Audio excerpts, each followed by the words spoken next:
got a way to go yet. Secondly, the economy. Yesterday that I spoke of the historic economic progress we've made, which starts with the American Rescue Plan.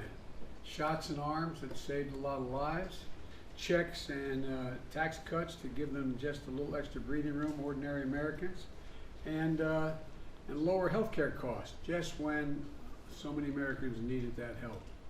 And it's helped create 3 million jobs, more than any administration has done in the first 6 months of being in office. Again, thanks to all of you. And with our bipartisan infrastructure framework and our Build Back Better plan, I think we can turn this great movement into economic boom for some time to come. And I really mean that. I think we're on a cusp of not only getting us out of the hole, but setting us on a path that's going to generate significant continued economic growth. And the American people are overwhelmingly supportive of our plans. That's the part that a lot of our friends on the other team kind of miss. The polling data shows that they strongly support our efforts for infrastructure. I think they're a little tired of Infrastructure Week for 4 years in a row. I think we're on the verge of me being able to get something really done. Rebuilding roads and bridges, replacing lead water pipes, delivering high-speed internet to every American, rural and inner city, and taking on the climate crisis with American jobs. And they want us to build back better. They don't know the name necessarily, but they know that they support universal pre-K and 2 years of community college, paid leave, and child care, which is essentially a significant tax cut for working class families, and allowing Medicare to negotiate lower drug costs, which will significantly reduce drug prices across the board for people. And they support asking the wealthiest 1% of Americans and corporate America not to pay more than should, just begin to pay their fair share. Just step up a little bit. The idea that 50 largest corporations in America pay no tax, I think people should be able to be millionaires and billionaires if they have the ideas, but Lord's sake, the idea, let's start paying your fair share. And third thing is, and by the way, there's overwhelming evidence in the polling data, they support what we're doing is how to pay for these programs. Thirdly, restoring American leadership in the world.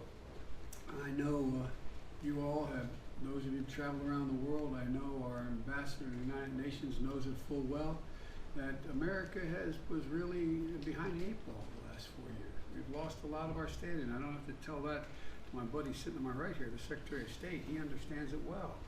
And as I said before, we are defining in a defining competition right now for the 21st century, for the second quarter of the 21st century, with China and many other nations. And many of these nations believe that autocracy is the future, that democracies cannot compete with autocracies because it's so hard, things are moving so rapidly, technologically and otherwise, that democracies can't get the act together enough to get a consensus how to move. Well, I reject that notion completely, and I think the vast majority of American people do as well. You know, in my conversations and meetings with world leaders, just coming back from, I guess, 8-9 days over there, ending with a meeting with Putin, you know, I'm making it absolutely clear that democracy is more capable, and America is back. Whether it's helping vaccinate the world, and we're not just vaccinating ourselves, we'll get into it, we're going to help vaccinate the world. We're building back better to create jobs and grow the middle class, not just at home, everywhere.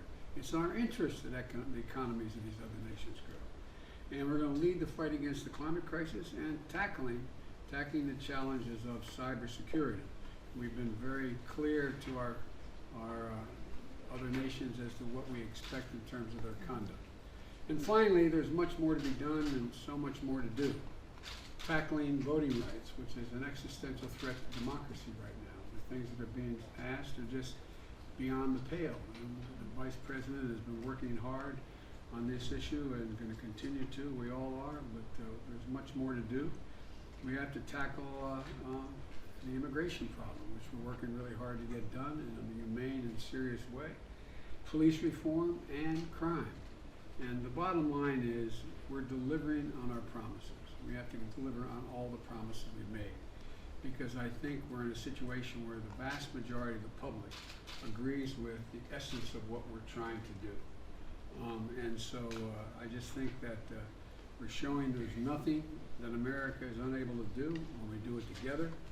And so, you know, I think it's time for us to stop now so we can get started with our meeting. So, are you ready, folks, to go to work? Yes. What's your message to vaccinated people who start wearing masks? Mr. President, do you have a message? We're going to work now. We're going. Mr. President, masks for vaccinated people. Let's go. Thank you guys. Come. Thank Let's you. go. Come on, guys. Thank you.